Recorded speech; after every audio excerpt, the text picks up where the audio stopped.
वो चाहे नकली ही चेक था, लेकिन उसने असली बात तो जगा दी अंदर की। हम सभी में वो असली बात है। जो सकारात्मक कार्य करते हैं वो सब ईश्वर ही है। जब हम कहते हैं ना वो लाख आंख से देख रहा है, तुझे देखने वाला है, वो सब लाखों आंखें भी यही है। ये सारी बातें तो क्योंकि स्त्री देह ये ईश्वर की श्रेष्ठ कृति है। नवरत्नों से जड़ी हुई मूर्ति है स्त्रियां। सारे रत्न आपके भीतर है। आत्मा को हम जितना मजबूत करेंगे, हमने स्त्री के रूप में ही जन्म क्यों लिया? हमने वो देह चुनी जिससे हम मजबूती के साथ, मजबूत इरादों के साथ अपने मार्ग पर आगे बढ़ सके। अपने अस्तित्व को परमात्मा के अस्तित्व से एकाकार करना। समर्पण यानी समर्पित भाव। समर्पण को कोई ब्रांड मत बना दो। हर चीज को न देखने का अपना नजरिया होता है। मैं संचार के माध्यमों को कोई दोष नहीं देती हूँ। किसी को दोष मत दीजिए कि फला ने आकर के मेरे कान में ऐसे कहा था ना, इसीलिए फला ने कुछ भी कहा, हमने क्या लिया। आपके माता पिता ने आपको कितनी अच्छी अच्छी बातें कही होंगी। क्या 100% बातें आपने सुनी? तो जिन्होंने हमें जन्म दिया, हम उनकी भी तो बातें नहीं मानते। देह से बड़े मत होइए, आत्मा से बड़े होइए। क्योंकि मुझे ना स्त्रियों से सबसे ज्यादा जो शिकायत है दिल से, मैं स्वयं को भी कहती हूँ, स्त्री का यदि सबसे सुंदर स्वरूप है ना, वो माँ का है। और ये सत्य स्वरूप है स्त्री का।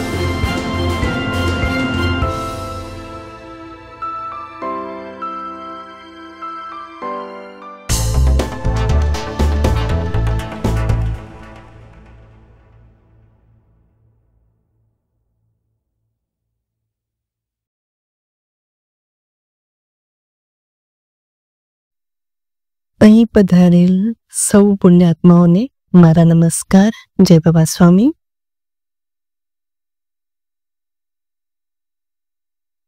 આંતરરાષ્ટ્રીય મહિલા દિવસની આપ સૌને ખૂબ ખૂબ શુભકામનાઓ.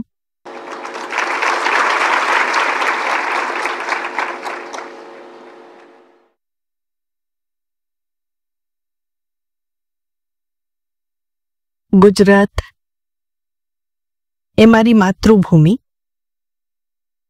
અને ગુજરાતી ભાષા એ મારી હૃદયની ભાષા છે. પણ છતાંય હિન્દીમાં બોલીશ, કારણ કે આનું પ્રસારણ બધે થઈ રહ્યું છે અને બધાને ગુજરાતી સમજ પડે એવું જરૂરી નથી. એટલે આજની વાતો આપણે આપણી રાષ્ટ્રભાષા હિન્દીમાં કરશું. મને ગુજરાતીમાં બોલવાનું ખૂબ ગમે છે, પણ આ વખતે આપણે સૌનો વિચાર કરીને ચાલવું પડશે. એટલે આજની વાત આપણે હિન્દીમાં કરીએ. आज की कार्यक्रम की शुरुआत हम एक छोटी सी कहानी से कर रहे हैं, एक प्रेरक प्रसंग से कर रहे हैं. ये प्रेरक प्रसंग अमेरिका का है और 19वीं सदी के शुरुआत के समय का है. 19वीं सदी के प्रारंभ का समय था और व्यापार व्यवसाय ये थोड़ा धीरे धीरे करके विकसित होता जा रहा था. उस समय भी आज के समय की तरह ही भेद था, यानी उच्च धनिक वर्ग था, मध्यम वर्ग था, निम्न वर्ग था, हर तरह के लोग हुआ करते थे. उस समय भी सारे विश्व में इसी तरह की स्थितियां थी.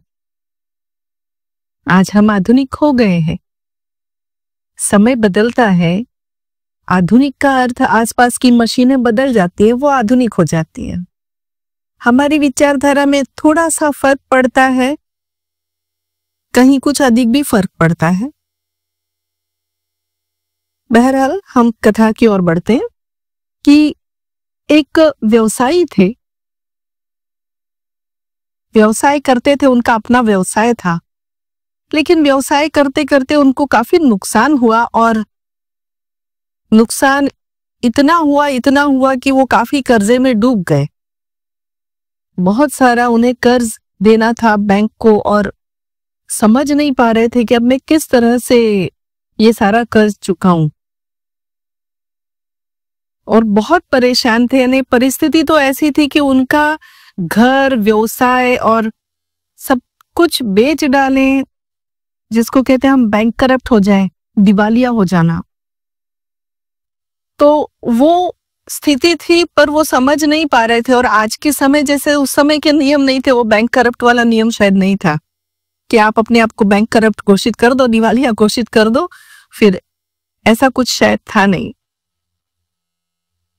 वो बहुत परेशान था, मैं क्या करूं क्या करूं क्या करूं। तो सुबह वो पार्क में जाकर के बैठ करके सोच रहा था, अब मैं क्या करूं, क्या किस तरह से इस नुकसान से बाहर निकलूं, इस कर्ज से बाहर निकलूं। तो उसे परेशान देख एक व्यक्ति वहां पे बहुत अमीर दिख रहा था, वस्त्रों से, चाल ढाल से, बोलचाल से। वो व्यक्ति उसके पास आया और पास में बेंच पर बैठ गया पार्क में। को बोला, क्या बात है, बड़े परेशान लग रहे हो। तो उसने कहा, क्या बताऊं सर, बड़ी परेशानी है। ऐसे कहते हुए उसने अपने जीवन की कथा सुना दी कि मेरे व्यवसाय में ऐसा घाटा हुआ, ऐसा कुछ लोगों ने धोखा दिया, कुछ ऐसा हुआ, कुछ वैसा हुआ, जो भी हुआ कुल मिलाकर के बहुत सारा घाटा हुआ। इतना कर्ज है कि मेरा एक एक बाल कर्ज में डूबा हुआ है। मैं क्या करूं, कैसे इस परिस्थिति से बाहर निकलूं, मैं समझ नहीं पा रहा हूं। तो उन्होंने अपनी जेब से एक चेकबुक निकाली। चेकबुक निकाल करके उन्होंने कहा, देखो वैसे तो मैं तुम्हें जानता नहीं हूं, लेकिन तुम जो बोल रहे हो वो सत्य प्रतीत होता है। मुझे दिल से लग रहा है कि तुम सच बोलते हो। तो मैं एक काम करता हूं, मैं तुम्हें $10 लाख का एक चेक दे देता हूं। तुम अपने सारे कर्जे चुका लो और 1 साल के बाद में तुम मुझे इसी पार्क में मिलना और तुम मुझे ये पैसे लौटा देना। उस व्यक्ति को आश्चर्य हुआ कि ये कौन है। उन्होंने कहा, सर क्या मैं आपका नाम जान सकता हूं? तो उसने कहा, हाँ, मैं जॉन डी रॉकफेलर हूं। तो जॉन डी रॉकफेलर उस समय के काफी धनिक व्यक्तियों में से एक थे। उसे इतना आश्चर्य हुआ, अरे बाप रे, इतना धनिक व्यक्ति मेरे पास में बैठा। उन्होंने तो उसने चेक फाड़ करके दे दिया। तो उसकी आंखों में, युवक की आंखों में आंसू आ गए। उसने कहा, धन्यवाद सर, मैं 1 वर्ष के बाद आपको यही मिलता हूं, इसी पार्क में, इसी समय। और फिर वो चेक लेकर के घर गया, सामने चेक रखा, बहुत देर तक सोचता रहा, ये सत्य है या मैं कल्पना कर रहा हूं। विश्वास ही नहीं हो रहा था कि उसके सारे कर्जे चुक जाएंगे, सब कुछ हो जाएगा। फिर एक क्षण उसको ऐसा विचार आया कि अरे, वो जो अनजान व्यक्ति थे, मतलब जो मुझे जानते नहीं थे, बहुत धनिक थे, वो मुझे जानते तो नहीं थे, फिर भी उन्होंने मुझ पे विश्वास किया। उन्हें ये विश्वास हुआ कि मैं 1 वर्ष के भीतर ये पैसे कमाकर उन्हें लौटा सकता हूं। तो फिर मैं स्वयं पे विश्वास क्यों नहीं कर रहा हूं? जैसा ही उसे ये विचार आया, उसने वो चेक संभाल करके अलमारी में रख दिया और उसने सोचा कि अब मैं अपनी मेहनत से ही पहले कोशिश करता हूं कि सारे कर्जे में चुका दूं, और यदि आवश्यकता हुई तो इस चेक का उपयोग करूंगा, अन्यथा प्रयास तो करूं। जब इतना महान व्यक्ति मुझ पे विश्वास कर सकता है तो मैं स्वयं पे क्यों नहीं कर सकता। ऐसे सोचते हुए उसने बिल्कुल जी तोड़ मेहनत की, जी जान लगा दी, दिन रात एक किया और धीरे धीरे करते हुए उसने अपने सारे कर्जे चुका दिए। वो चेक वैसे ही संभाल करके उसने रखा हुआ था और सारे कर्जे चुका कर वो पहले से अच्छी स्थिति में था। तब वो चेक लेकर के नियत दिन, जिस दिन निश्चित हुआ था, उस दिन वो पार्क में पहुंचा। बहुत खुश था, उसी बेंच पर बैठा और राह देखने लगा कि अब जॉन डी रॉकफेल आएंगे, उन्हें वो चेक दे दूं। तो वो सामने से तेजी से चलते हुए आ गए उनके पास और आकर के बैठे। इन्होंने अभिवादन किया, धन्यवाद सर, आपने ये चेक मुझे दिया था और आपने जो मुझ पर विश्वास दिखाया, उसी की वजह से मैं आज इस परिस्थिति में पहुंच सका। ऐसे कहते हुए वो चेक उन्हें देने ही वाला था कि उतने में एक नर्स दौड़ती हुई आई और ऐसे झपट कर उसने उस वृद्ध व्यक्ति को पकड़ लिया। तो बोले, कितना तुम मुझे दौड़ाते हो? तो ये युवक ने सोचा, ये नर्स इन्हें क्यों पकड़ रही है? तो उन्होंने कहा कि आप इनको क्यों पकड़ रहे हैं? तो उन्होंने कहा, अरे ये पागल व्यक्ति है, अपने आप को जॉन डी रॉकफेलर समझता है, ये पागल खाने में पिछले 5 साल से है। तो अब पता नहीं चेक बांटता फिरता है, सबको हर बार छूट जाता है, हर बार भाग जाता है और चेक बांटता फिरता है, अपने आप को पता नहीं क्या समझता है।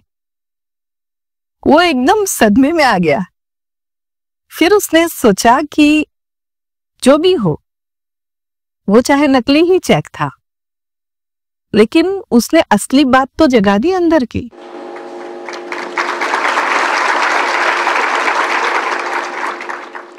तो कहने का अर्थ कि हम सभी में वो असली बात है, क्योंकि ईश्वर का वो असली प्रसाद, आत्मा के स्वरूप में ईश्वर का ही एक अंश हम सभी के भीतर है।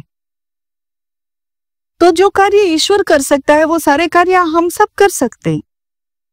हम सभी कर सकते हैं वो सारे कार्य जो ईश्वर कर सकता है। ईश्वर क्या है? हम ही लोग सामूहिकता में हैं, सब मिलकर ईश्वर ही हैं। जो सकारात्मक कार्य करते हैं वो सब ईश्वर ही है। जब हम कहते हैं ना, वो लाख आंख से देख रहा है, तुझे देखने वाला है, वो सब लाखों आंखें भी यही है, और लाखों हाथों से कार्य करने वाले वो लाखों हाथ आप ही के हैं।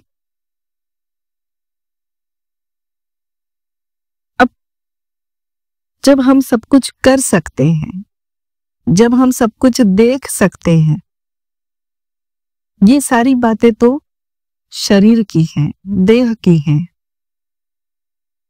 और देह हम सब जानते हैं, देह एक साधन है, देह एक वाहन है, देह आत्मा का वाहन है।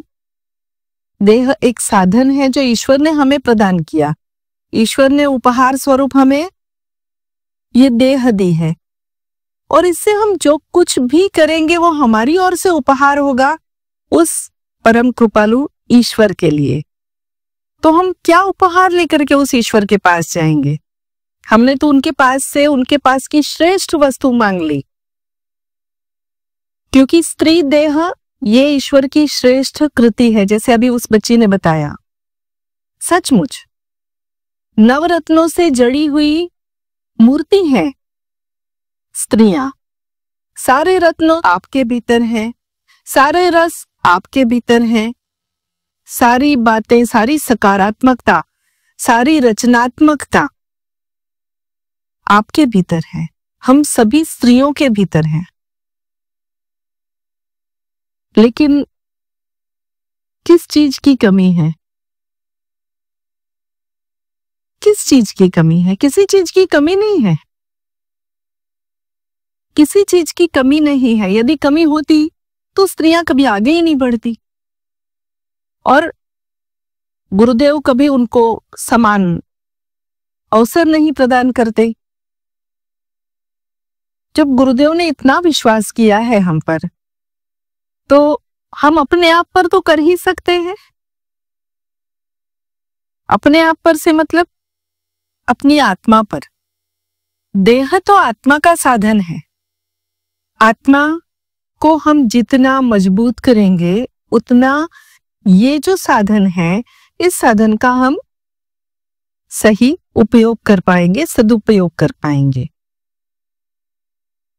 विचारणीय विषय ये है कि हमने स्त्री के रूप में ही जन्म क्यों लिया।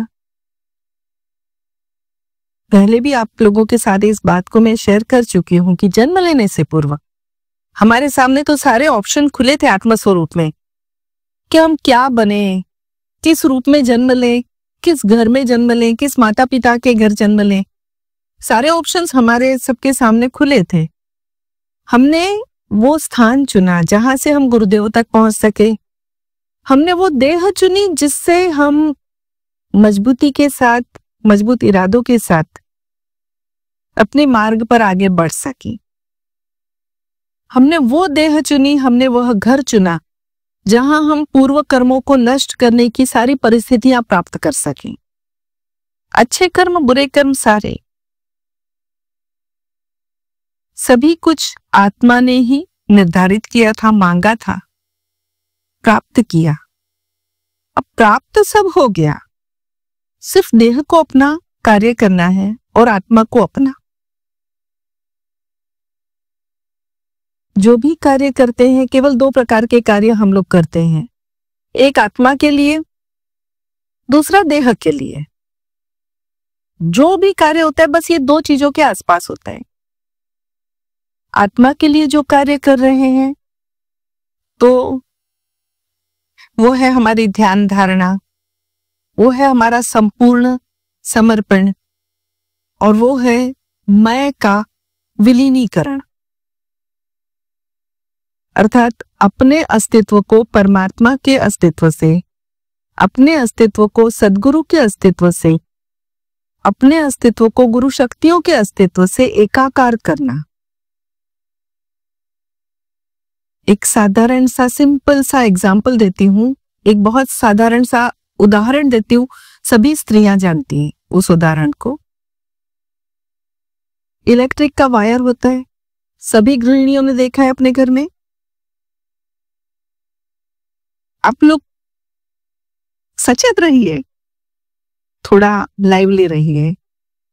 सभी ने इलेक्ट्रिक का वायर देखा है? देखा है। इलेक्ट्रिक के वायर में एक बाहर का कवर होता है और एक अंदर का वायर होता है। जो अंदर का तार होता है वो धातु का बना होता है, तांबे का बना होता है, बराबर है। और बाहर का जो कवर होता है वो प्लास्टिक का होता है या रबर का होता है या जिस भी चीज का होता हो। महत्वपूर्ण है अंदर का धातु का तार। यदि हमें कहीं से कहीं तक का तार चाहिए,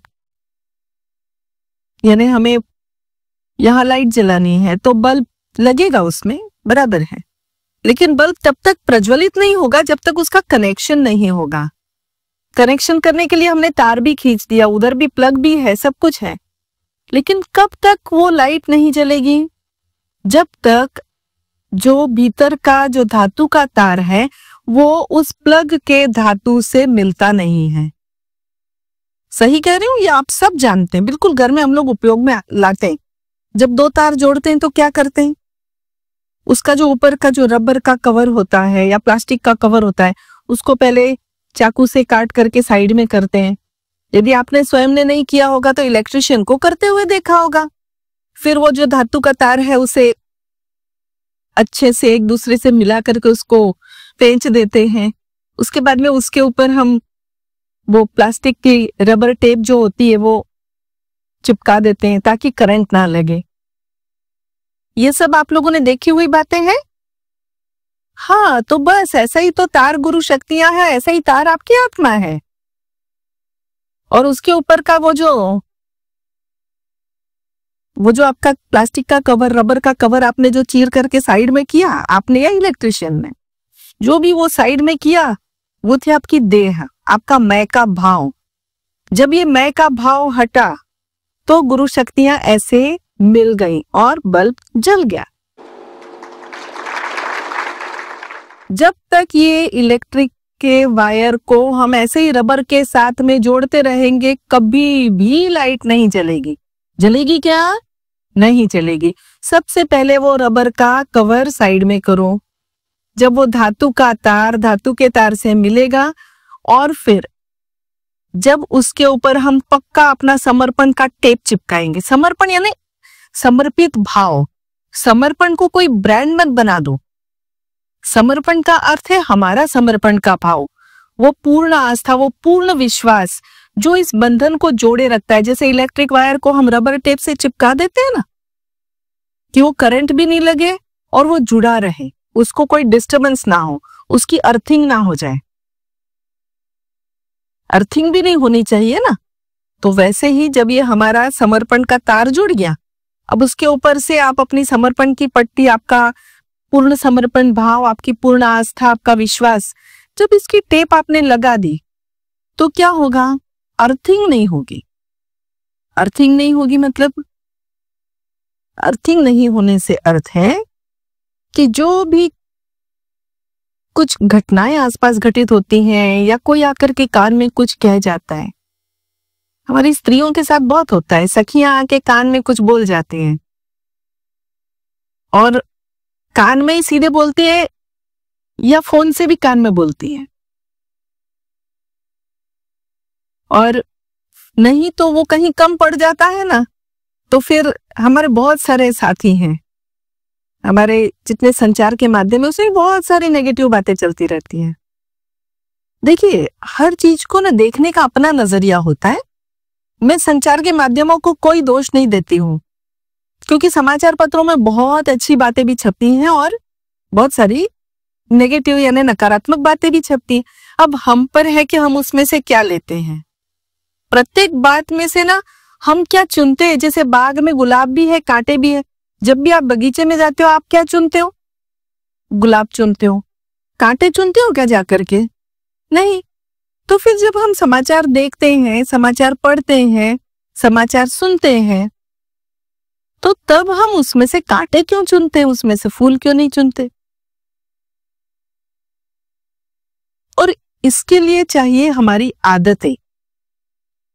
तो केवल छोटा सा एक बदलाव अपने अंदर करना है कि नहीं, कुछ भी ऐसे दिखे ना, जब भी कोई कान में बात, चाहे वो मोबाइल से हो, चाहे सखी ने कही हो, 4 जने बैठे थे, 5वीं की कुछ बातें चल रही थी, 5वीं, 6ठी, 7वीं, 8वीं की किसी की भी बातें हो सकती है, क्योंकि ना ये सभी जितनी हम महिलाएं हैं ना, बिल्कुल चिड़िया की तरह हैं, चहकती रहती हैं।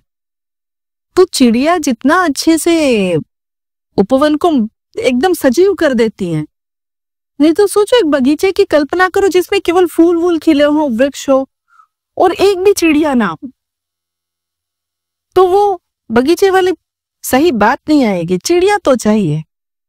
तो स्त्रियों के बिना तो उपवन अधूरा है। चिड़ियों का चहकना भी चाहिए, लेकिन वो चहकना चहकना ही होना चाहिए। वो चहकना काव काव नहीं होना चाहिए। तो कहीं ना कहीं हमारी जहां गलती होती है, हम कहाँ चुनने में गलती करते हैं। किसी को दोष मत दीजिए कि फला ने आकर के मेरे कान में ऐसे कहा था ना, इसीलिए फला ने कुछ भी कहा, हमने क्या लिया। बहुत सारे लोग, इतनी अच्छी अच्छी बातें तो हम सुनते हैं, मतलब आस पड़ोस की, या आप सदगुरु की बातें भी छोड़ दीजिए, आप मेरी भी बातें छोड़ दीजिए, आप सभी की बातें छोड़ दीजिए, आप अपनी माँ को याद कीजिए। आपके माता पिता ने आपको कितनी अच्छी अच्छी बातें कही होंगी। क्या 100% बातें आपने सुनी? क्या 100% बातों को आपने माना, उसके अनुसार आप चले? नहीं चले। तो जिन्होंने हमें जन्म दिया, जिन्होंने हमें पाल पोस कर बड़ा किया, जिन्होंने हमें परिवार दिया, जिन्होंने सब कुछ दिया, हम उनकी भी तो बातें नहीं मानते। तो हम उसमें से तब तो हम अपनी चॉइस बताते हैं। हमें ये बात अच्छी लगी, हमने मान ली, नहीं अच्छी लगी तो छोड़ दी। तो फिर अब बड़े हो गए ना बड़े। देह से बड़े मत होइए, आत्मा से बड़े होइए। और आत्मा से बड़े आप सब हैं। केवल इसका एहसास कराइए कि आप बड़े हैं। बड़े नहीं होते तो यहाँ पे होते भी नहीं।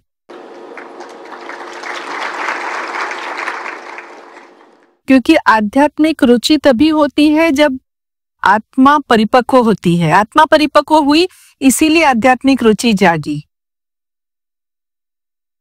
तो अपने आप को एहसास कराइए कि आप कहाँ हैं, आप क्यों हैं।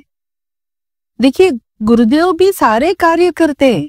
जो कार्य आप करते हैं, जो कार्य मैं करती हूँ, या जो कार्य समाज का हर व्यक्ति करता है, वो सारे कार्य गुरुदेव भी करते हैं।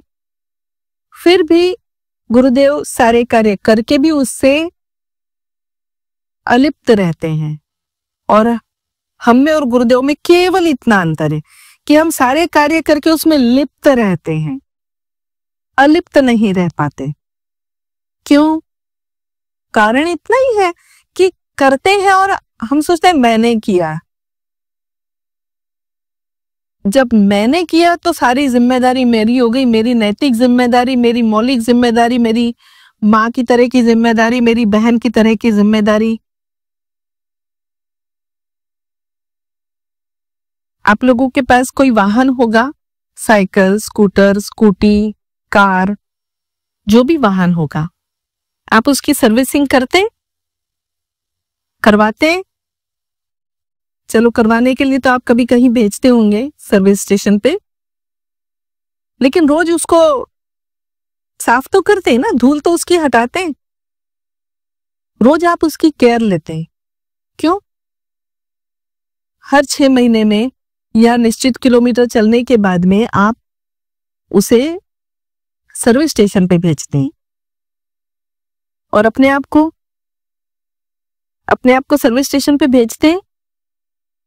क्योंकि मुझे ना स्त्रियों से सबसे ज्यादा जो शिकायत है दिल से, मैं स्त्रियों से कह रही हूँ ना, तो मैं खुद की देह को भी कह रही हूँ, आप ये मत सोचो मैं आप ही को बोलती हूँ, मैं स्वयं को भी कहती हूँ कि स्त्रियों का सबसे बड़ा, और विशेष तौर पे 30-35 साल से जो बड़ी उम्र की महिलाएं हैं उनसे कहना चाहती हूँ, बचपन से भी, लेकिन 30-35 वर्ष से बड़ी महिलाओं को विशेष तौर पर, कि अपने लिए यानी आत्मा के लिए भी और अपने वाहन के लिए भी कार्य कीजिए। देखिए, ये वाहन ही हमें अपने डेस्टिनेशन तक, यानी हमें जहां पहुंचना है उस गंतव्य स्थान तक पहुंचाएगा। तो इस वाहन की देखभाल भी जरूरी है और वाहन के मालिक की देखभाल भी जरूरी है। तो वाहन के मालिक की देखभाल के लिए आप ध्यान करेंगे सुबह शाम, यानी आत्मा के लिए। और इस वाहन के लिए क्या करेंगे? जैसे वो बच्ची ने बताया, बात बिल्कुल सही है कि ना माता, मैंने अभी तक अपने आप से जो ऑब्जर्व किया, मैंने अपनी माँ को ऑब्जर्व किया, मैंने अपनी बहनों को ऑब्जर्व किया, अपने आप को और समाज में आसपास की महिलाओं को। नौकरी करती थी इसीलिए अपने साथ की सहकर्मी महिलाओं को भी देखा। पूरा चित्त अपने बच्चों में होता है। स्त्री का यदि सबसे सुंदर स्वरूप है ना, वो माँ का है। क्यों पता है? जब मैं कई बार चर्चा करती हूं तो अपने आसपास जो भी होता है उससे चर्चा होती है, तो इसी बात पे चर्चा होती है कि एक स्त्री है ना, वो शायद अपने पति के लिए अच्छा खाना बनाए ना बनाए, वो अपने माता पिता के लिए भी अच्छा खाना बनाए या ना बनाए, लेकिन एक स्त्री अपने पुत्र के लिए सब कुछ सीखती है। अपने पुत्र यानी पुत्र पुत्री, अपनी जो भी संतान है, उस संतान के लिए वो सब कुछ कर सकती है। यदि बच्चे ने कहा कि माँ मुझे ये खाना है, माँ आपके हाथ का खाना है। मैं कोई कॉन्टिनेंटल डिश खाना चाहता हूँ, माँ बना के दोगी। आप बिल्कुल भी नहीं जानती कि वो चीज कैसे बनती है, लेकिन मुझे पूर्ण विश्वास है कि यदि आपके संतान ने आपके सामने ये डिमांड रखी तो आप उसकी ये इच्छा अवश्य पूर्ण करेंगे। आप अपने हाथ से ही बना के खिलाएंगे और वो सीखने के लिए आप जमीन आसमान एक कर देंगी। आप इंटरनेट पे जाएंगी, आप किसी को पूछेंगी, सीखेंगी सारी चीजें, जो आप जिन चीजों के नाम नहीं सुने होंगे, वो सारे मसाले, क्योंकि हम भारतीय हैं तो भारतीय मसालों के नाम पता होते हैं, जो बाहर के मसाले शायद उन चीजों के नाम भी हमें नहीं पता होते, तो भी आप जाएंगी वहां से वो चीजें सारी लेकर के आएंगी और आप वो कॉन्टिनेंटल डिश बना करके, वो पदार्थ बना करके अपने संतान को अवश्य देंगी। क्यों? क्योंकि ये इच्छा आपकी संतान ने रखी आपके सामने, और ये करते समय चाहे आपको 104 डिग्री बुखार हो, फिर भी आप ये करेंगी। और ये सत्य स्वरूप है स्त्री का, कि वो अपनी स्थिति देखती ही नहीं है। सत्य स्वरूप है माँ का, कि वो अपने शरीर को देखती ही नहीं है, वो सिर्फ देखती है तो अपने शिशु की, अपने संतान की खुशी वो जीती है, तो अपनी संतान की आंखों की खुशी को देख करके। तो ये माँ का एक सत्य स्वरूप है। लेकिन मैं भी माँ हूं, इसीलिए मुझे आपकी भी चिंता है कि 35 वर्ष से बड़ी उम्र के सभी लोग इस वाहन का भी ध्यान रखें। और इसी के लिए हम लोगों ने आज की चर्चा के विषयों में काफी कुछ हेल्थ वेल्थ सारी बातें रची ही है।